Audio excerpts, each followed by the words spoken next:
It's a first down to start the drive, 12 yards.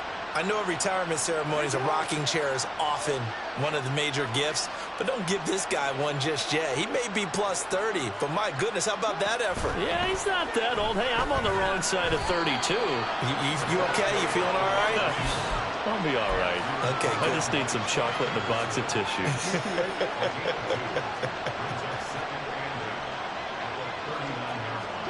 Now Jackson on second down. Flushed out right. And Jackson cannot get away, and he'll go down. Give the sack to David Onyemata, the product of Nigeria by way of Canada. So a quick, easy analysis about why they struggled so far. They keep putting themselves in third and long situations. They just took another sack right there. And the offensive film session tomorrow may be a little longer than it normally is. Not a lot of positive grades will be handed out thus far. Back now in Atlanta. It's the Ravens with possession of the football, but trailing on the big board as we get set for the fourth.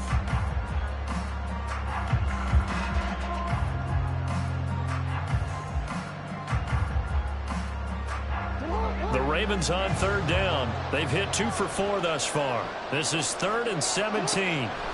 Jackson. He finds his target, Beckham.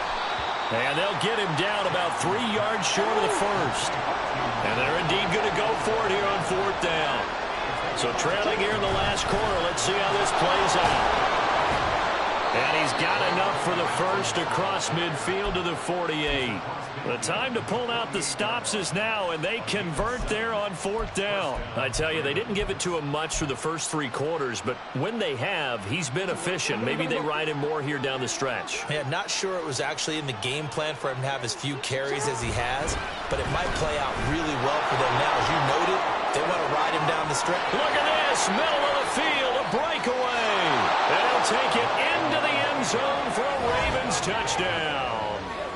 Lamar Jackson, 48 yards. And the Ravens have made it a 1-score game again here in the 4th. So how about that for an answer? They get the touchdown there, and it's back to a 1-score game here in the 4th. And that's what these guys have done all game long, because they've scratched and slashed their way to stay in this game. And by now, we should all realize they're not going away. Now the pressure again swings to their defense, because they're going to need to find some way to get the ball back. Tucker now to kick it away following the touchdown. And Patterson will not return it. It comes out to the 25.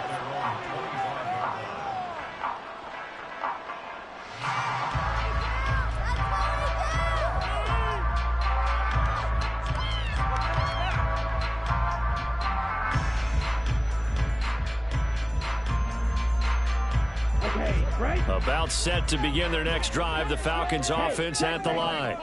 They've been rolling the last couple of drives, each inning in touchdowns. So this game is flipped. They were down, now they're up with the football.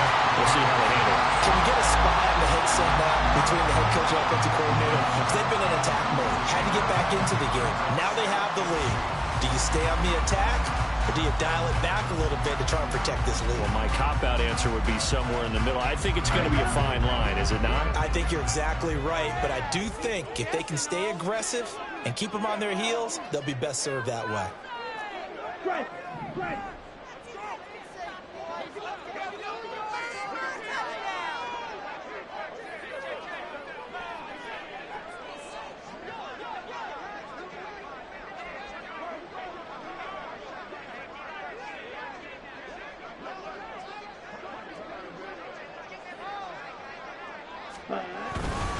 On second down, another shot for Robinson. And he stopped after a gain of 1. Not enough. Still a yard to go on third down. On 3rd and 1, it's Ritter. And look at this. They get the turnover they needed. It's intercepted. Picked off by Marlon Humphrey. And he will bring this back. It's a pick 6 and a Raven touchdown. Tucker now to add the point after.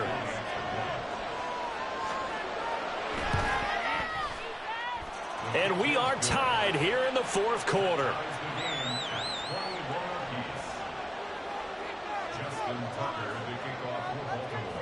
This crowd, boy, in a state of shock. What was once safely in hand is now a tie game as the kick is away here. From his end zone, here comes Patterson. And only able to get this to the 19, so probably should have opted for the touchback.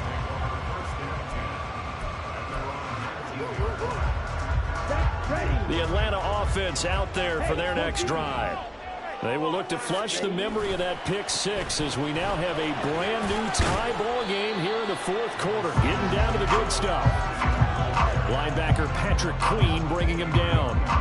Not a huge play, but I think they're more than happy with how it turned out. Don't be surprised to see them revisit that call because there's a lane there for more than just 5 yards.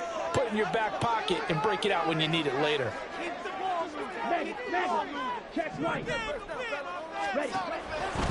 They'll run again here with Robinson. And they're able to get this one across the 35. 102 yards on the ground for him now as he's gotten better, really, as the night's gone on. All 3 timeouts plus the 2-minute warning. Here's 1st and 10. Now left side on the swing pass. And they will only muster a yard here to the 38. They'll come up now, 2nd and 9. Ritter from the gun. That's going to be caught by Pitts.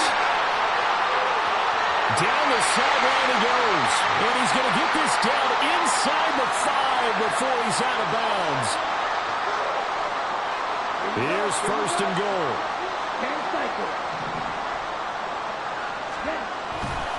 Robinson. Diving for the end zone, and he'll get there. Touchdown. Just power football there. Down near the goal line. Give it to him. He's able to push his way across. Yeah, they went heavy there. Sometimes you have those big offensive linemen come in, have to report like they're eligible. But all they're doing is getting a good stance, blocking, and getting their runner across the goal line.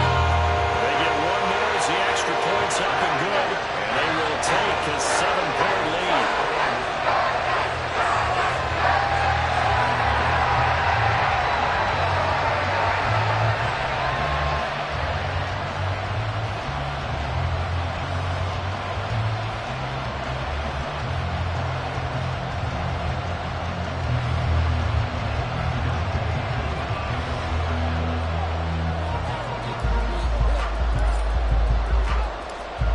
Touchdown. Here's Koo to kick off.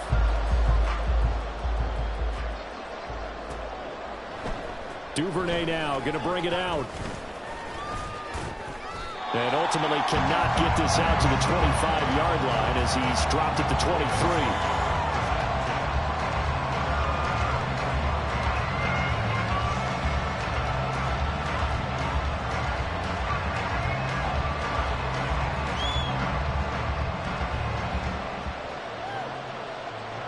This is 1st and 10. Now Jackson. Now a desperation throw deep downfield. Oh, and that's going to sabotage their comeback plans. It is intercepted. Picked up by Mike Hughes. And the Falcons have just about sewn up this football game. About set to begin their next drive. The Falcons offense at the line.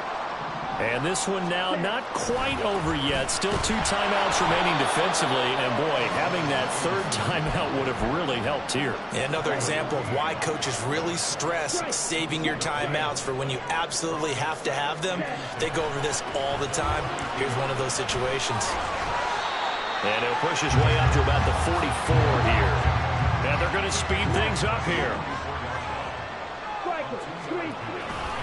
On 3rd down, Robinson. And even though he gets out of bounds to stop the clock, it's not going to matter. That 1st down going to be enough to write a finish to this one. Well, that's a carry they have to be satisfied with. And throughout this game, they've been satisfied with what he's given them. Whenever they've needed a big run, a 1st down, he's the guy they turn to. And it doesn't matter what the defense thinks. They've got the confidence to keep handing it to him and keep picking up good yardage. Now a 2nd and 10. Ritter looking to throw it here. Short throw caught by Pitts. And he'll go down inside the 45 before going out of bounds. That was an okay hook up there with his tight end, but unfortunately, they didn't get the kind of yards they had hoped for. That's going to bring up third down. They'll need to get this to the 38. That's where the first down marker is here on third. Back to the ground with Robinson. And he gets it to the 34. Good enough for the first. It'll go as a gain of 9, and that should land an ending to this one. No doubt those are the types of carries they're looking for here, Charles. The lead in the fourth quarter. This is when coaches that have a reliable running game, they breathe a little easier on the sideline. Yeah, they love the idea that they can take the air out of the football at this point of the game. That means they're really counting on that offensive line. And got his man complete. And this is caught. And that could seal it. It's a touchdown.